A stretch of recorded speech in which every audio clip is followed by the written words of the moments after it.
So, Cathy Kerley, the reason I have you here is because you have experiences I think the students could benefit from. Would you give them a little bit of background of your career and what got you into administration? I would be happy to. My career started in Los Angeles Unified School District. I worked there 13 years as a classroom teacher.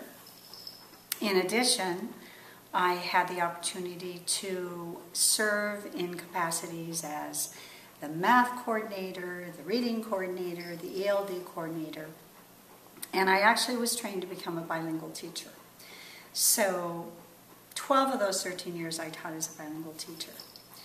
After leaving LA Unified and going to a small bedroom community, Upland, I went in first to reverse culture shock because I had been at schools that were the lowest performing, very high transient rate, very high second language learner, and mainly Hispanic.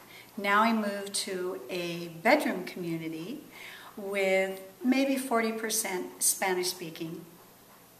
But the interesting thing was that this school district, because I was bilingual, I remember teaching 4th grade and getting a student who had come from Spain. No English, he called me profe, and going to the district office and telling them, I really need some materials for the students, some of the classroom textbooks in Spanish. And I was told, well, we don't have that problem here, in which I replied, well, we do now because he's sitting in my classroom.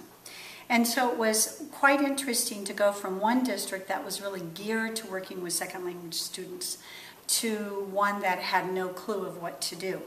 So at that district, I became very involved with the second language learning development program, and all of those experiences prepared me to really become an administrator. I was what my principals called overripe. I stayed too long in the classroom, they thought. Interesting description. Because I taught for 24 years before I became an administrator. But I decided to go that route and unfortunately had to leave the district I was in because they didn't have APs. And I wanted that experience to know what do you do with an assistant principal if you're a principal. So I left and went to Riverside Unified School District, and I was at the largest K-6 elementary, had almost 1,400 students, 5 special day classes, and what I learned there was what not to do with your AP. My principal basically had the attitude that, well, I did all this stuff, so I don't want to do it anymore, so you're going to do all school discipline, you're going to do all SST, and attend all IEPs, as well as evaluate half the teaching staff and all the classified.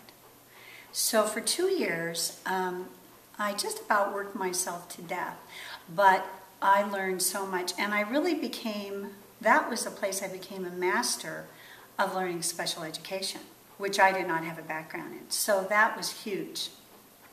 I then left Riverside. I was offered a principalship. At the same time, I was offered one in Ontario, Montclair, but I chose to leave Riverside because at that time, the principals were very competitive. And I'm a collaborative person. I did not want to have to compete to be the queen. I wanted to work together. So I took a principalship in Ontario, Montclair.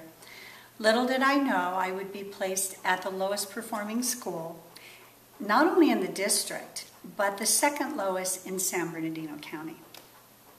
So it was quite an interesting experience, and at that point I wondered if I was the sacrificial lamb that they talk about in leadership classes, but actually it turned out to be a wonderful experience. And then I was principal there 4 years, and then we moved to North County, San Diego to Fallbrook, and I became a principal my last 3 years in a 4-6 elementary school, which again had a one of the higher second language learner population, but a very different kind of, I think, school district in terms of, again, small community, more probably involved parents than I had come from at my other site.